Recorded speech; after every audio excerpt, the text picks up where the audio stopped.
The MCU has faced a lot of challenges, but with the pieces in place for Phase 4, Phase 5 might see the MCU face Annihilation. The future of the MCU, at least in the near term, is space. This means that the heroes from Earth are about to find out that there is a lot more to fear in the Great Beyond than just Thanos. In fact, Thanos might have been the least of their worries. All signs point to the Annihilation Wave sweeping over the MCU, heralding Phase 5's big threat, Annihilus. While we wait patiently, as patiently as we can, for Phase 4 of the MCU to get underway, we're getting a pretty good idea of what we can expect from the shared universe juggernaut. The Infinity Saga dealt with the formation of Earth's mightiest heroes. The Avengers, who are on hand to defend the Earth from Thanos and his various minions, as well as more than a few disgruntled Stark Industries employees. For the coming movies, however, everything seems to be pointing to the menace from the negative dimension, Annihilus and his Annihilation Wave. Most of that evidence is in whose stories are up next in Phase 4 and what has been rumored for Phase 5.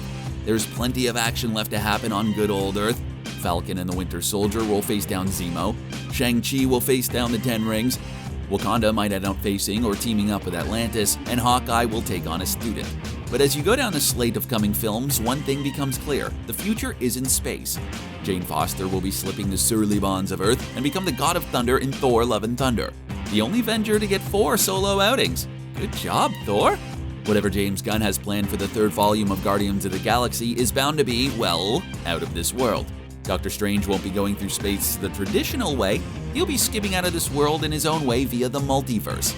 Thor's brother Loki will be doing his own mucking around in the multiverse during his Disney Plus series as well. Multiple dimensions is going to be an important part of Annihilation, and the event of the Multiverse of Madness could very well set Phase 5 down the Annihilation path. Annihilus, the central bad guy, is the ruler of a different dimension, the Negative Zone, and the Annihilation Wave is actually his retaliation for what he considers an encroachment on his dimension by our own. And that's just the characters that we've met. The newest addition of the MCU family is set to be the Eternals. While the Eternals have an affinity for Earth, and according to early information on the movie, they have been hiding out there for centuries, they are near immortals from space who are protecting reality from the deviants. If there was any indicator that the future of the MCU is in space, it would be the activities of the driving engine of the MCU, Nick Fury. It was Nick Fury in Tony Stark's living room that started the ball rolling on the Avengers initiative after his 1990s wake-up call meeting Captain Marvel and getting between the centuries-long fight between the Kree and the Skrulls. When we last saw Nick Fury, he was moved into some new digs, living with the Skrulls, building himself a space fleet to protect the Earth from extraterrestrial threats. Long before Tony Stark became obsessed with a suit of armor around the world, Fury has been looking to space as a source for the biggest threats to the Earth, and he wasn't wrong. Thanos came to town not once but twice, first via Loki and the Chitauri, then with the Outriders and the Black Order to collect the last Infinity Stone in person. Fury is busy forming a whole new agency with a strained acronym. This time it's S.W.O.R.D, or the Sentient World Observation and Response Department. Like S.H.I.E.L.D, it protects the Earth from external threats, but in a more proactive way. Get it? Sword, shield, shield, sword, huh? The new Agents of S.W.O.R.D series for Disney Plus is so far just a persistent rumor, but we know for sure that Agents of S.W.O.R.D appear in the WandaVision series, featuring Lieutenant Trouble herself and one-time Captain Marvel, Monica Rambeau. We also got a glimpse at the future when the ABC drama Agents of S.H.I.E.L.D. wrapped up its run. The Marvel Entertainment projects that have existed on Netflix, ABC, and Freeform have had some dubious connections to the MCU timelines, thanks in part to the divide between Marvel Entertainment and Marvel Studios. But recent restructuring has ended this divide. Yay! With Feige in control of both television and movie arms of the MCU. Perhaps as a result of that unification, the last season of Agents of S.H.I.E.L.D. seemed to do some heavy lifting to not only bring the show back in line with the general continuity, but also set the future of Nick Fury's sort of secret organization and what its focus will be. Which, of course, is space. Who here hasn't been to space? If you haven't caught up with Agents of S.H.I.E.L.D. and don't want to be spoiled, just ride that fast forward button about 20 seconds while we go over the relevant bits. The last time the Agents of S.H.I.E.L.D. and the MCU crossed paths was the season finale of Season 5, with a brief mention of the arrival of Thanos' Q ships, while the team fought Graviton. The team had already spent some time in the future and created more than a few alternate realities to get back to the present, only to spend Season 7 jumping around a bunch of alternate timelines. The catch? It was all an elaborately mapped out set of jumps set up by Fitz to bring the team back around to the original timeline and shake the Chronotons. Whether that timeline lines up with the MCU, with Mac in charge of S.H.I.E.L.D., that remains to be seen. But one of the hints that they have, and part of those persistent rumors, is that our trusty team of S.H.I.E.L.D. agents have become a trusty team of S.W.O.R.D agents, with the core members Fitz and Simmons, as well as Daisy, aka Quake, and the life model decoy version of Coulson, all taking to space to head off Earth problems before they get to Earth. So what exactly is the Annihilation story? Well, imagine Thanos, but way angrier. Annihilus is the ruler of the negative zone, who takes a breach between our universe and his as an incursion, and releases the Annihilation Wave throughout our universe, quickly taking out most of the Skrull Empire, as well as the Kree and Xandar and the Nova Corps. But that's just Thanos-level shenanigans, right? In the MCU, Thanos ravaged Xandar off-screen, like it wasn't nothing. In the Annihilation story, Thanos even allies himself with Annihilus before deciding he's too crazy even for him. Where the MCU's Thanos had to eventually get the idea of wiping out all life to start again, after it became clear that the universe wasn't nearly as grateful as he assumed they'd be, Annihilus starts out at wipe out everyone. And to prove he's serious, the first beings he goes for are Galactus and Silver Surfer.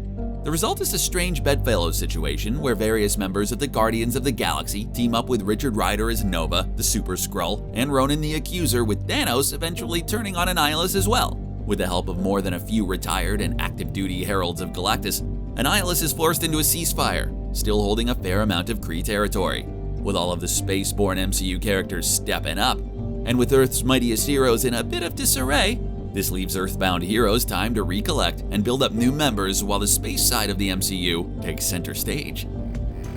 So let's take a look at who's already here and who's coming that could fill up the Annihilation storyline. Of course, it's important to remember that the MCU doesn't necessarily require the same characters from the comics to tell their story. Ultron appeared before Hank Pym as a creation of Tony Stark and Bruce Banner instead of the incredible shrinking genius. The Infinity Saga only had passing hints of Adam Warlock even existing, when the security of the Infinity Stones was Warlock's main job in the comics.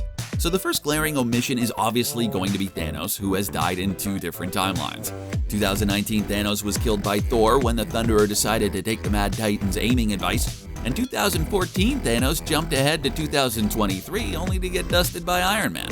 Don't worry though, there's a Galactus menace of Thanos caliber about to emerge from the quantum realm thanks to Ant-Man. Jonathan Majors from Lovecraft Country has been cast as Kang the Conqueror for the third Ant-Man movie. Kang was on many people's short list for monster at the end of the book for the next saga, and his early arrival might mean that he's more of a force that pushes the MCU towards even bigger threats, starting with the Annihilation Wave. There's another possibility that would tie the past MCU to the future in the form of someone who was allied against Earth before with a questionable character. An alternate timeline Loki might be mucking around the universe with a freshly stolen Tesseract in the Loki Disney Plus series, and could see Annihilus as a way to get his revenge. Bonus points, betraying people is basically what Loki does.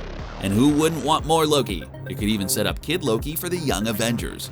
The Kree and Skrull are already in the MCU, though Ronan didn't survive the first Guardians of the Galaxy movie. That's not a hurdle though, as the Kree are full of jerks to take his place. It's basically an alien species made up of big old blue jerks. Tucked away in the casting rumors for the Agents of S.W.O.R.D series is another key player in the story, Chancellor Kl'rt. Kl'rt is known by another name, especially to the Fantastic Four, and that's Super Skrull. While the Skrull already have the inviolable ability to become whoever they want, they're generally restricted to doing it one at a time. But the Super Skrull is able to imitate all four of the Fantastic Four's powers at once. The final big piece is Richard Ryder as Nova. The Earthling who becomes the last of the Nova Corps has been rumored to be a part of just about everything since the Guardians of the Galaxy introduced the Nova Corps. And by Phase 5, one of those predictions is bound to be true. That would allow him to team up with Star-Lord to lead the fight against the Annihilation Wave. The other missing pieces actually gives the MCU a chance to provide a new take on the Fantastic Four. Just like the rumors that Scarlet Witch's arc is leaning towards House of M, as a way for mutants to enter the MCU, her smashing around with the multiverse might also give the Fantastic Four their window. The superpowered family has had a rough time on the big screen. The first outing was criticized for being too light, the second for being way too dark. The rigors of deep space travel and the activities of S.W.O.R.D provide an organic way to get the family in on the action, along with some of their most iconic enemies and allies like the Silver Surfer. Annihilation is a big enough story that it could consume Phase 5 rather than being a singular event, with the story of the Annihilation Wave playing over several movies and shows, similar to the way the events play out in Marvel Comics. There's one more exciting possibility hidden in all of this. Part of the catalyst for the Annihilation Wave is the defeat of the powerful being with a powerful man-perm, the Beyonder. If the order is reversed, where a dimensional war between Annihilus and the defenders of our universe awakens the being that lives beyond the dimensions, it could pave way for an even bigger story, Secret Wars. Now that would be exciting. That's how Annihilation could be the story that dominates Phase 5. Who would you like to see take arms against Annihilus? Is it Beta Ray Bill? It's always Beta Ray Bill. Bring on Beta Ray Bill! Let us know in the comments and who you'd like to see Beta Ray Bill. And while you're there, make sure to subscribe to CBR for more of the latest videos in your inbox. Thanks for watching.